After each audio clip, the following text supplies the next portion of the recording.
Morning everybody, Shane with MRF Metal. I'll show you again today how to save some money on these hip roofs, okay?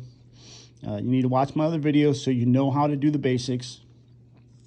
Watch them and see how we do the basics. I'm going to recap it a little bit in this, but not all the way, okay? We're going to measure this whole run. Got 65 feet. 65 times 12 divided by 17, which is the coverage of the panel, our 1-inch snap lock Epic panel, or our 1.5-inch Atlas panel snap lock. You'll need 46 panels to cover this side, okay? 45 point something. The reason we have to do every side separately, every portion separately, is because you have to round up. So this side's 45 point something, this side's 30 point something, this side's 17 point something, and this side's 17 point something. That could end up shorting you a panel. So what you want to do is do each section separately. You want to round it up. So you got 46 here, 31 there, okay? And then 16 here, that's 93 panels, okay? At 24 feet 1 inches. The 24 feet 1 is measuring from our eave, our fascia board on the house, no overhang of shingles or nothing, from the fascia board to the ridge. If you want to add to that, you want the panels to come all the way up to the ridge or fold over the ridge, you need to add inches accordingly. And remember, when you cut off, you need to add a little bit more, because you also, I don't know what size your lips on your eave trim are or what you're folding your panels at. Some guys fold them at 3/4. Some guys do a 1-inch lip with a 3/4 fold. We do 1 1/4 inch, and most of our guys fold them at 1 inch over. When I was installing, that's what I did. So it's up to you how long you make these panels, but this will work regardless as long as you don't go over the ridge, okay, when your panel's on. Don't go over the ridge with the length. Measure from your DL or whatever. Put your DL on and measure. I don't care. Anyways, so on this side, we're not going to do this triangle because that fits right here. This portion of the roof, if you took all this out and pulled that straight back in, it fits perfect, unless the pitch is different. If the pitch is different, you got a different animal. You're going to have to order longer panels. You're going to have to order longer panels for this, you know, if it's too steep of a pitch. If this is a 4 and that's an 8, you're going to have to order longer panels to fit on the end, you know. I mean, you just are.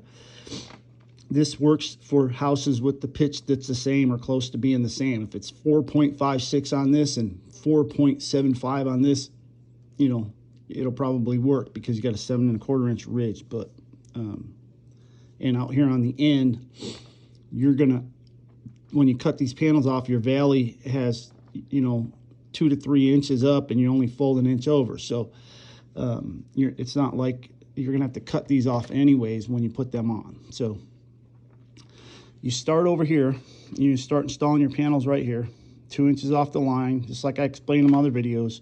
You do this whole section first, right here, because there's nothing in it. Do this section first, very important. Set all the panels to the side over here. Lay them on the ground somewhere. Lay them out. It's like they went, like they're gonna lay on the roof, okay? You only cut 1 time out of each panel, okay? Lay your cutoffs over here. When you install this side, you're going to start right here, and you're going to lay your panels.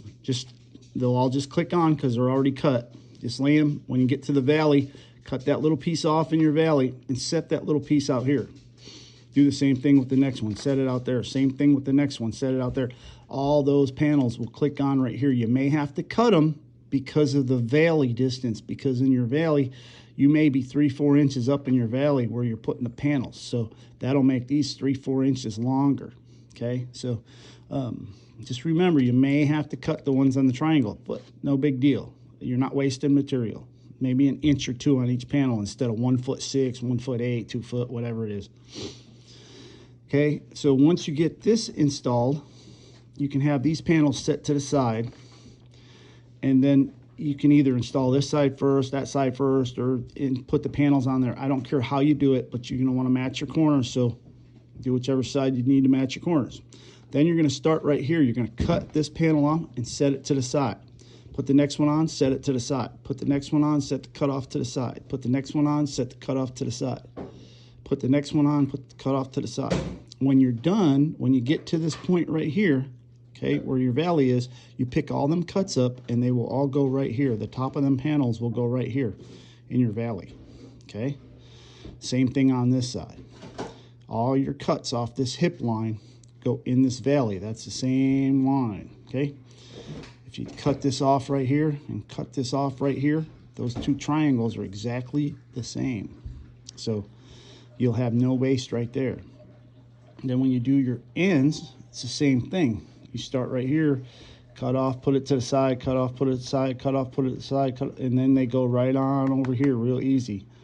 This roof just saved you, I can't even tell you how many linear feet. They got 93 panels and 36 panels. That's 129 panels, 2 foot a piece. For every panel times 2, you're looking at, it's at 600, 700 linear feet if you cut 2 foot plus the valleys. I mean, you're looking at this job probably just saved you 1,000 linear feet. Me showing you this. 1,000 linear feet in today's market at $4 a foot on them panels. That's a lot of money. That's $4,000, folks. I think you guys should send me some money, but instead just click like or subscribe and we're good to go. So any questions, you can message me or comment on here. Like I said, like, click, subscribe, or share. Thanks.